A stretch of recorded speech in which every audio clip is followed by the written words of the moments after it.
Analyzing the stakeholders' needs is a crucial step in crafting an effective monitoring and evaluation scheme. With the information we get from stakeholder analysis, we can craft not only an effective monitoring and evaluation scheme, but also an effective campaign plan that will serve as foundation for our monitoring and evaluation. Hi, I am Neil, and in this video, we'll build upon that knowledge by exploring how to utilize the campaign plan to develop an effective monitoring and evaluation framework. Specifically, we'll focus on three key elements: campaign objectives, design and development of messages, and campaign channels and methods.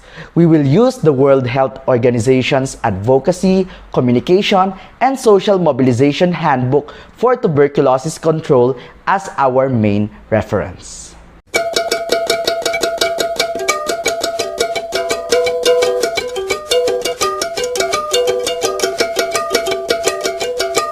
Let's begin with campaign objectives. These serve as the guiding light for our entire social mobilization project. It is essential to ensure that these objectives are SMART, specific, measurable, achievable, relevant, and time-bound. For instance, if our goal is to increase awareness about tuberculosis prevention methods among young adults in urban areas by 20% within 6 months, that would be a SMART objective. Now, how do these objectives tie into our monitoring and evaluation scheme? Well, they become our benchmarks for success. Each objective should have corresponding indicators that we can monitor to gauge progress. These indicators might include metrics like the number of people reached, changes in knowledge or attitudes, and behaviors adopted. By clearly defining these indicators at the outset, we lay the groundwork for effective monitoring and evaluation throughout the campaign. Next, let's turn our attention to the design and development of messages. Crafting compelling messages is at the heart of any successful communication campaign. In the context of tuberculosis control, we must ensure that our messages are not only informative but also resonate with our target audience. This requires a deep understanding of their knowledge, beliefs, and cultural norms.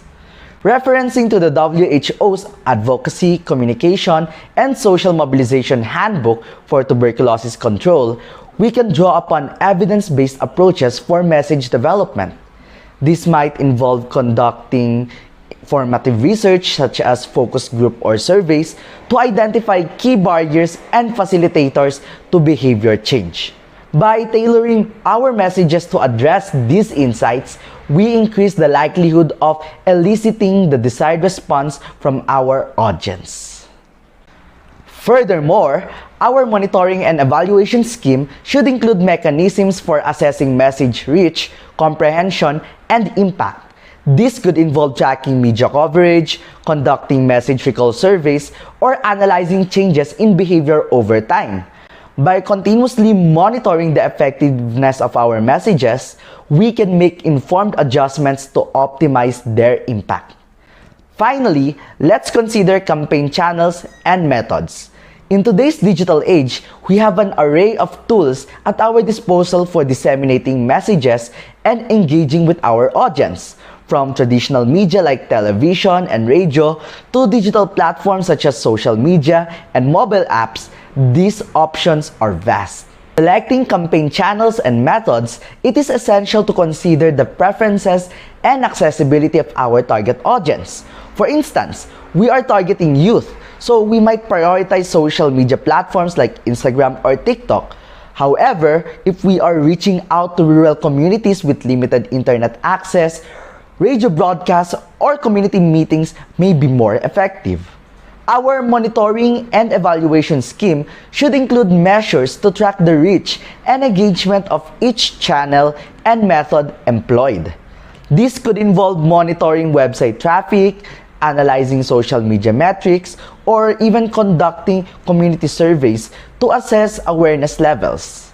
By evaluating the performance of each channel, we can allocate resources more effectively and optimize our campaign's impact. The World Health Organization's Advocacy, Communication, and Social Mobilization for Tuberculosis Control Handbook also recommends the following monitoring and evaluation strategies that we can apply. The first is the participatory M&E, where we involve stakeholders in data collection and analysis, fostering ownership and improving the quality of data. The second is triangulation, where we use multiple data collection methods to get a more complete picture of the campaign's impact. In conclusion, planning a monitoring and evaluation scheme for a social mobilization project requires careful consideration of campaign objectives, message design, and even campaign channels. By aligning our monitoring and evaluation framework with these elements, we can effectively track progress, identify areas for improvement, and ultimately achieve our goals. Remember, monitoring and evaluation is not just about measuring success. It's about continuous learning and improvement.